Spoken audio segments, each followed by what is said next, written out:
मित्रों, हमारा देश पौराणिक समय से ही ऋषि महर्षियों की तपस्थली रहा है। हिंदू धर्म ग्रंथों में कई ऐसे ऋषियों का वर्णन मिलता है जिन्होंने अपने तपोबल से मानव जाति के कल्याण के लिए कई काम किए।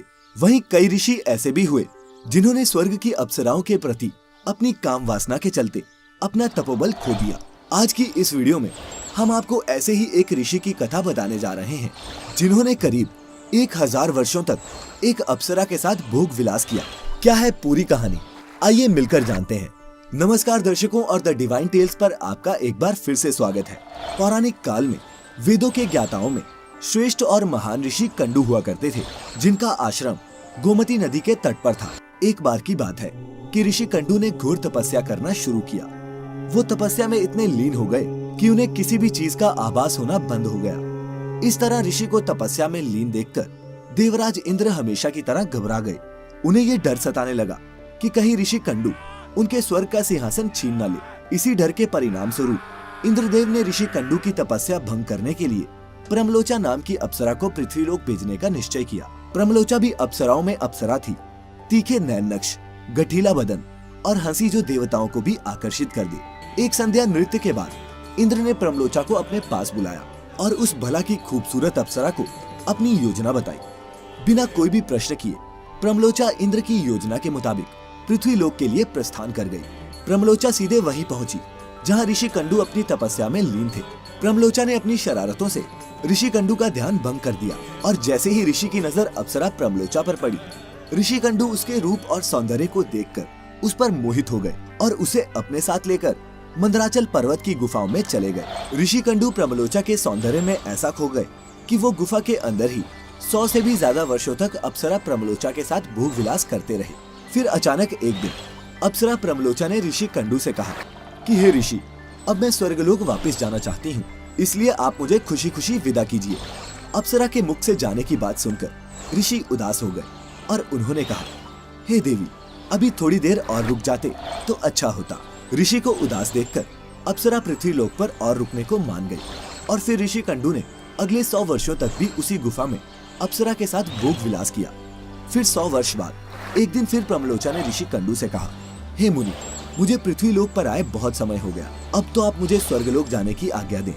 ऋषि कंडू उसकी बात सुनकर फिर व्यथित हो गए और बोले, हे देवी, अभी कुछ समय और रुक जाओ, फिर चले जाना। इसी तरह कई 100 वर्ष बीत गए और जब भी अप्सरा प्रमलोचा स्वर्ग जाने की बात ऋषि से कहती तो वो किसी तरह उसे मना लेते। वो अप्सरा ऋषि के श्राप से भी डरती थी कि कहीं क्रोध में आकर ऋषि कंडू उसे ही श्राप न दे दे। उधर महर्षि के काम वासना में लिप्त होने से अप्सरा के प्रति उनका प्रेम नित्य बढ़ता ही जा रहा था। तपस्या और पूजा पाठ का त्याग कर दिन रात ऋषि कंडू भोग विलास में डूबे रहते।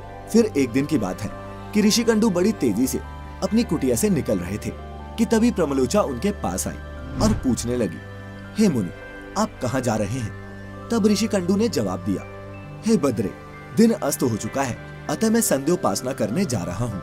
अगर ऐसा नहीं किया तो मेरा धर्म नष्ट हो जाएगा। ये सुनकर प्रमलोचा मुस्कुराए बिना न रह सकी और बोली, हे सब वेदों के ज्ञाता, इतने वर्षों में क्या आज पहली बार सूर्यास्त हुआ है? जो संध्या वंदन नहीं करेंगे तो आपका धर्म नष्ट हो जाएगा। मैं तो आपसे जब से मिली हूँ तब से तो आपने कभी संध्या वंदन किया ही नहीं। इस प्रकार के वचन सुन ऋषि कंडू बोले, हे बद्रे, नदी के इस सुंदर तट पर आज सवेरे ही तो तुम आई हो। मैंने आज ही तो तुम्हें अपने आश्रम में प्रवेश करते देखा। मेरे आश्रम में तुमने आज ही तो प्रवेश किया है। अतः अब दिन के समाप्त होने पर संध्या काल हुआ है, मुझे विलंब हो रहा है। तुम्हारी बातों से लगता है कि तुम मेरा उपहास कर रही हो। तब प्रमलोचा ने ऋषि से कहा, हे ब्राह्मण श्रेष्ठ, आपका ये कथन सत्य है कि आपके आश्रम में मैं सवेरे आई हूँ, परंतु आज नहीं। जिस सुबह मैं यहाँ आई थी उस समय को तो कई 100 वर्ष बीत चुके हैं। ये सुन महर्षि कंडू घबरा गए और बोले, हे सुंदरी, मुझे सही सही बताओ, मुझे तेरे साथ रमन करते कितना समय बीत चुका है? तब प्रमलोचा ने बताया कि आपको मेरे साथ रमन करते हुए 907 वर्ष 6 महीने और 3 दिन हो चुके हैं। ये सुनकर ऋषि कंडू हैरान रह गए और बोले, हे प्रिय, क्या तुम सत्य कह रही हो या फिर मेरे साथ कोई मजाक कर रही हो? मुझे तो ऐसा प्रतीत होता है कि मैं तुम्हारे साथ एक दिन ही रहा हूँ। तब प्रमलोचा बोली, हे ब्राह्मण, मैं आपसे झूठ कैसे बोल सकती हूँ, वो भी उस समय जब आप अपने धर्म मार्ग का अनुसरण करने के लिए तत्पर होकर मुझसे पूछ रहे हो। मैं यहाँ किसी के कहने पर आई थी। ऋषि, आप क्रोधित ना हो, मैं आपको सारी घटना का सत्य बताती हूँ, परंतु हे ऋषि, मेरा इसमें कोई दोष नहीं है, इसीलिए मुझे क्षमा कर दीजिएगा। तब ऋषि कंडू ने कहा कि जल्दी बताओ तुम्हें यहाँ किसने भेजा था। तब प्रमलोचा ने बताया कि आपकी तपस्या से देवराज इंद्र को डर लगने लगा था और उन्होंने ही आपकी तपस्या भंग करने के लिए मुझे यहाँ भेजा था। प्रमलोचा के मुख से ऐसे वाक्य सुनकर ऋषि कंडू व्याकुल हो उठे और बोले कि धिक्कार है मुझ पर, मेरा धर्म नष्ट हो गया। एक स्त्री ने मेरी बुद्धि को भ्रष्ट कर दिया। इस स्त्री के संग मात्र से मेरे समस्त जीवन का तप नष्ट हो गया। इसीलिए हे पापिन स्त्री, अब तू जहाँ चाहे जा सकती है, क्योंकि तुझे इंद्र ने जिस कार्य के लिए भेजा था वह कार्य संपन्न हो गया। तूने मेरा तपोबल नष्ट कर दिया है। महर्षि को इस तरह क्रोधित देख प्रमलोचा भय से कांपने लगी, जिस वजह से उसका पूरा शरीर पसीने से भीग गया। उस समय ऋषि ने जो गर्भ प्रमलोचा में स्थापित किया था वह भी अप्सरा के रोम छिद्रों से निकलकर पसीने के रूप में उसके शरीर से बाहर आ गया। बार बार फटकारे जाने पर प्रमलोचा भी आश्रम से निकली और आकाश मार्ग की ओर चल पड़ी।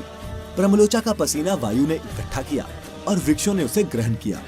सूर्य की किरणों से पोषित होकर वह धीरे धीरे बढ़ने लगा और समय पूरा होने पर उस वृक्षाग्र से मिरिशा नामक कन्या उत्पन्न हुई, जो ऋषि कंडू, सूर्यदेव तथा वायुदेव की पुत्री कहलाई। तो दर्शकों, ये थी ऋषि कंडू के 900 साल तक संभोग करने की कहानी। उम्मीद करते हैं कि आपको हमारी आज की ये वीडियो पसंद आई होगी, और अगर पसंद आई हो तो इसे ज्यादा से ज्यादा लाइक और शेयर करें।